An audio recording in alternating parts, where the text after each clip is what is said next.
सभी को नमस्कार। आज के दूसरे वीडियो में मैं बहुत अहम दो स्टॉक ऐसे हैं जो बहुत अहम हैं और ये मार्केट की दिशा भी निर्धारित करेंगे मंडे यानी 2 नवंबर को। और दोनों स्टॉक के रिजल्ट ऑलरेडी आ चुके हैं, तो हम इन दोनों स्टॉक के बारे में चर्चा करने वाले हैं। पहले स्टॉक का नाम है रिलायंस इंडस्ट्री और दूसरे स्टॉक का नाम है प्राइवेट बैंकों में लीडिंग बैंक आईसीआईसीआई बैंक। दोस्तों, स्टॉक मार्केट बेसिकली छीनने का नहीं, सीखने का मार्केट है। इसमें छोटी छोटी सावधानियां और छोटी छोटी नॉलेज आपको बेहतर ट्रेडर बना सकती हैं।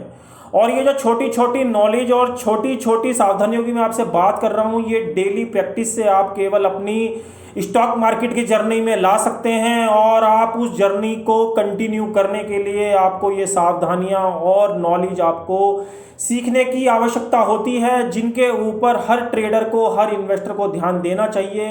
तो आज का जो वीडियो है उन्हीं न्यू लोगों के लिए है, जो लोग इस मार्केट में नए नए एंटर हुए हैं और जो इस मार्केट में अभी लर्न कर रहे हैं। तो उन्हीं के लिए मैं ये दोनों वीडियो लेके आया हूँ।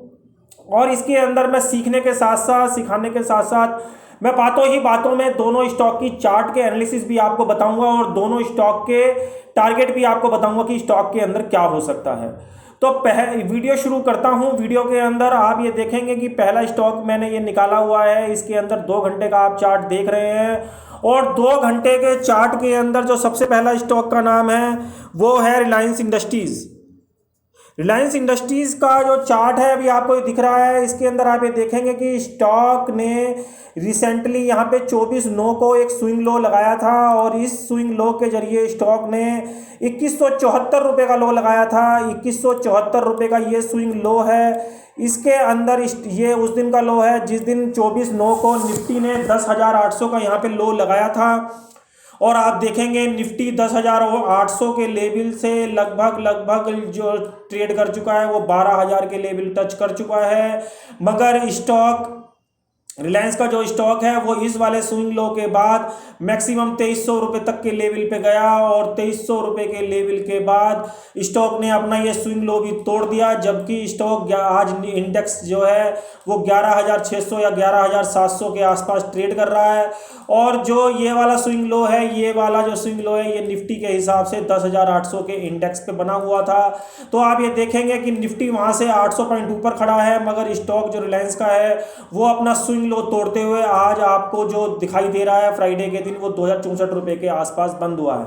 यानी स्टॉक के अंदर कहीं ना कहीं कुछ दिनों के अंदर, लास्ट 20 दिन के अंदर कुछ सेलर्स यहाँ पे एग्रेसिव यहाँ पे एक्टिव हुए हैं, जो स्टॉक को यहाँ पे इस लेवल के ऊपर ऑलरेडी लेके आ चुके हैं रिजल्ट से पहले ही।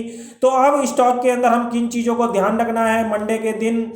यदि स्टॉक के अंदर ये 2064 से लेकर 2075 का एरिया, यानी आप ये कह सकते हैं 2065 से लेकर 2075 का एरिया ऊपर की साइड ना तो ब्रेक होता है और इसके ऊपर सस्टेन नहीं करता है, तो स्टॉक के अंदर उम्मीद है कि स्टॉक ऐसे स्पाइक करके ये स्पाइक के अंदर आपको एक बार ऊपर के लेवल दिखा सकता है। मगर अगर कुछ टाइम के अंदर ही स्टॉक 2065 से लेकर अगेन 2075 के लेवल के नीचे ट्रेड करने लगे, 2065 से लेकर 2075 के लेवल के नीचे ही ट्रेड करने लगे, तो आप ये समझ जाना कि स्टॉक का जो ट्रेंड है वो वीक ट्रेंड है और स्टॉक ऊपर के रेटों में इस लेवल के ऊपर सस्टेन नहीं कर पाएगा और आने वाले दिनों में ये आपको काफ़ी नीचे तक के लेवल दिखा सकता है। स्टॉक के अंदर अगर मैं बात करूं तो 2075 के ऊपर यदि स्टॉक ये कंटिन्यू सस्टेन होता है, हम 2075 से लेकर 2080 का एरिया ले लेते हैं, अगर इसके ऊपर ये कंटिन्यू सस्टेन होता है, इसके अबाउट ये स्टॉक आपको 100 रुपये ऊपर यानी 2175 के लेवल आपको दिखा सकता है। अदरवाइज ये स्टॉक आपको 2075 और 2065 के नीचे ये स्टॉक आपको काफ़ी नीचे के लेवल दिखाने वाला है। इस स्टॉक का ये मैं सारी चीज़ें मैं आपको बता रहा हूँ, ये पहले आप ये देख लीजिए कि इस स्टॉक के अंदर ये मैंने यहाँ पे करेक्टिव वेव निकाला हुआ है। लास्ट 15 डेज के अंदर आप ये देख रहे हैं सेलर यहाँ पे रिजल्ट से पहले किस तरीके से एक्टिव हुए हैं और स्टॉक को 2064 पे लाके ऑलरेडी ये लाके इन्होंने खड़ा कर दिया है। ये स्टॉक का डेली चार्ट है और स्टॉक के डेली चार्ट के अंदर आप ये देख रहे हैं कि अभी स्टॉक इसी वाले लेवल यानी 2065 के एरिया के लेवल के नीचे ही बंद हुआ है। जो ये वाला एरिया है सारा का सारा, इस वाले एरिया की बात कर रहा हूँ। अगर ये स्टॉक कंटिन्यू बेसिस पे मंडे को इस वाले एरिया को ब्रेक नहीं कर पाता है ऊपर की साइड, और ये फाइनल 1990 के नीचे यहाँ पे सस्टेन कर लेता है इस वाले एरिया को भी, अगर 1990 को झटके से सस्टेन कर लेता है, तो ये स्टॉक आपको ये समझ लीजिए 1800 की रेंज में ये स्टॉक जाने वाला है। यानी मैं ये कहने वाला हूँ कि स्टॉक 2065 के नीचे आपको कंटिन्यू बेसिस पे अगर कंटिन्यू क्लोज भी हो रहा है और इसके नीचे ट्रेड भी कर रहा है, तो इस स्टॉक का जो अगला टारगेट निकल के आ रहा है वो 1800 का निकल के आ रहा है। और आप ये देखेंगे कि स्टॉक, ये वाला स्टॉक तब तो मार्केट को नीचे नहीं ला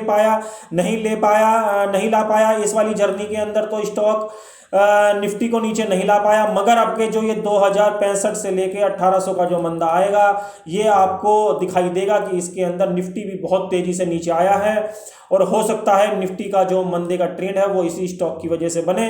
तो इस स्टॉक के ऊपर आप मंडे के सेशन में नजर बना के रखें। दोस्तों एक चीज हमेशा ध्यान रखना, इस बाजार में एकदम से कुछ नहीं होता है, एकदम से पैसा नहीं मिलता है, एकदम से इसमें आप एग्रेसिव नहीं हो सकते कि अगर आपको पता लग गया कि स्टॉक 2065 के नीचे मंदा है तो हम एकदम से इसको नहीं बेच सकते।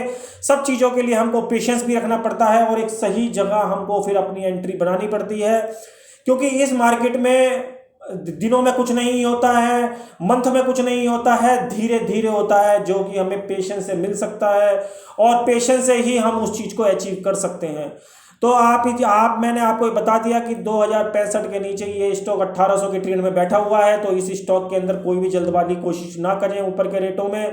आप इसकी आरएसआई भी देखेंगे तो आरएसआई भी इसकी 36 के आसपास काम कर रही है, यानी स्टॉक का जो ट्रेंड है वो आपको यहाँ से दिखाई दे रहा है कि स्टॉक के अंदर 50 के नीचे ये स्टॉक ट्रेड कर रहा है। तो इस स्टॉक के अंदर कहीं ना कहीं एग्रेसिव पूरी तरीके से बैठे हुए हैं, सेलर एग्रेसिव हैं। तो आपको स्टॉक से बचना है, क्योंकि ये स्टॉक इंडेक्स का एक बहुत अच्छा खासा वेटेज वाला स्टॉक है और ये निफ्टी को काफ़ी तेज़ी से नीचे लेके आ सकता है। अभी मेरे हिसाब से इस स्टॉक के अंदर स्पेकुलेशन का टाइम चल रहा है। ये स्टॉक हो सकता है एक रेंज के अंदर भी ट्रेड करे रिजल्ट आने के बाद, मगर फिर भी अगर ये स्टॉक 2065 के नीचे कंटिन्यू बेसिस पे ट्रेड क्लोज कर रहा है, तो ये स्टॉक आपको किसी भी दिन बड़े गैप डाउन की वजह से 1800 तक के लेवल आपको दिखा सकता है। तो इस स्टॉक के अंदर आप नज़र बना के रखें। स्टॉक के अंदर सभी चीज़ें मैंने आपको बता दी हैं कि 2075 से लेके 85 रुपये के ऊपर ये 100 रुपये के मूव आपको ऊपर दिखा सकता है। अदरवाइज ये आपको 1800 रुपये तक के लेवल आपको आने वाले दिनों के अंदर दिखा सकता है। किसी भी चीज़ को आप जल्दबाजी में ना लें, धीरे धीरे इस मार्केट में कोशिश करें कि इस मार्केट में पैसा धीरे धीरे बनता है, कोई भी चीज़ आपको एकदम से नहीं मिल सकती। तो ये तो रिलायंस के ऊपर मैंने बात करी है। रिलायंस के रिजल्ट ये 15% यहाँ पे स्लिप अभी 15% के प्रॉफिट नेट में माइनस में आए हैं, तो आप ये देख सकते हैं। और अगर मैं क्वार्टर टू क्वार्टर और ईयर टू ईयर आपसे कंपैरिजन में बताऊं तो आप ये देखेंगे कि पिछले क्वार्टर में जो इसका जो नेट प्रॉफिट था वो 13,233 करोड़ का था, और जो इस बार का जो प्रॉफिट है वो 9,567 करोड़ का है। यानी स्टॉक के अंदर ये, और मैं ईयर टू ईयर भी आपको बता रहा हूं कि पिछले क्वार्टर में इन्हीं दिनों इसका जो प्रॉफिट था वो 11,262 करोड़ का था, और अब के जो इसका प्रॉफिट आया है वो 9,567 करोड़ का आया है। यानी कंपनी के अंदर -15% के माइनस के रिजल्ट इसने शो करे हैं। तो आप देखेंगे कि मंडे में ये ओपनिंग कैसी करता है। चार्ट के ऊपर मैं ऑलरेडी आपको समझा चुका हूं कि स्टॉक के अंदर किस तरीके के पैटर्न बने हुए हैं। तो ये तो रिलायंस की बात हो गई। अब हम आईसीआईसीआई बैंक के ऊपर चलते हैं। ये आईसीआईसीआई बैंक के अंदर भी अभी कंपनी ने नेट प्रॉफिट यहाँ पे 4251 करोड़ के नेट प्रॉफिट दिखाए हैं। और अगर मैं ईयर टू ईयर और क्वार्टर टू क्वार्टर बात करूँ तो कंपनी के बैंक के अंदर क्वार्टर टू क्वार्टर आप देखेंगे पिछले क्वार्टर में ये 2600 करोड़ के यहाँ पे नेट प्रॉफिट थे, और अब के जो क्वार्टर में आए हैं इसे 4251 करोड़ के आए हैं।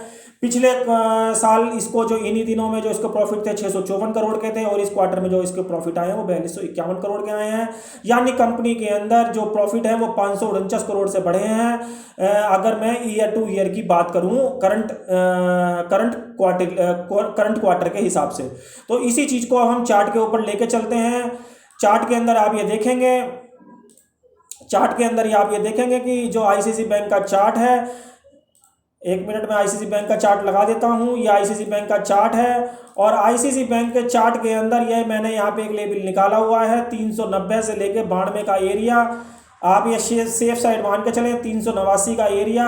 ये स्टॉक 389 के बिलो अगेन बेरिश ट्रेंड के अंदर एंटर हो जाएगा और ये स्टॉक 389 के ऊपर यदि क्लोज होता रहा कंटिन्यू बेसिस पे 309 तो ये आपको 320 से लेकर 330 के लेवल बहुत फास्ट दिखाएगा, जिसकी वजह से आपका जो बैंक निफ्टी का जो इंडेक्स है वो बहुत तेजी से नीचे आ सकता है।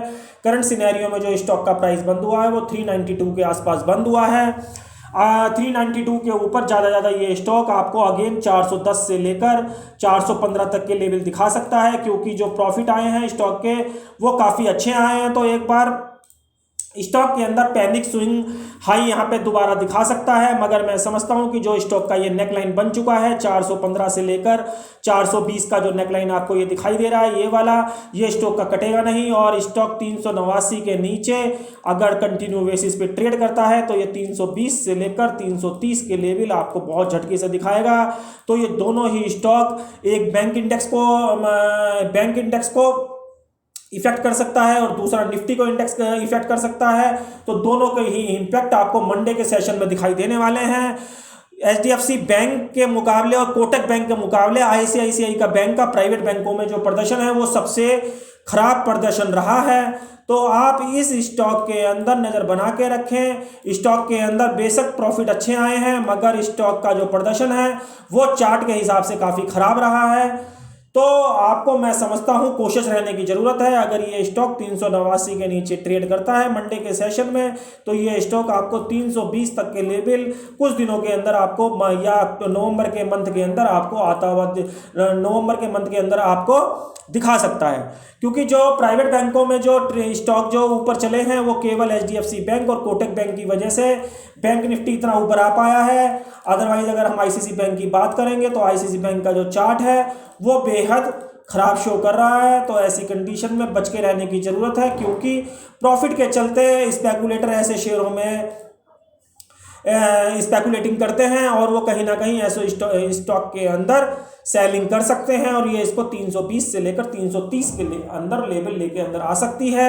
स्टॉक के अंदर 415 से लेकर 420 के ऊपर जो भी तेजी बनेगी वो 415 से लेकर 420 के ऊपर रुकने पर ही बनेगी। अदरवाइज ये स्टॉक आपको स्पाइक के जरिए ये रेट दिखा सकता है और फिर वापस इसी रेंज के अंदर आ सकता है, जो कि 390 रुपये का एरिया है और ये एरिया टूटने पर ये स्टॉक दोबारा बेरिश ट्रेंड के अंदर एंटर हो सकता है।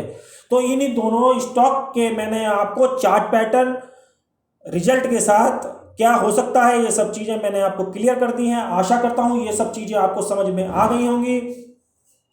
स्टॉक का जो प्रदर्शन है वो चार्ट के हिसाब से बेहद ख़राब है, तो स्टॉक के अंदर आपको बच के रहने की ज़रूरत है। जो लोग मुझको इंटरडे फॉलो करना चाहते हैं वो मेरे ट्विटर, टेलीग्राम, इंस्टा और फेसबुक पे जाके मुझको फॉलो कर सकते हैं। इन सब के जो लिंक हैं आपको वीडियो के डिस्क्रिप्शन में मिल जाएंगे।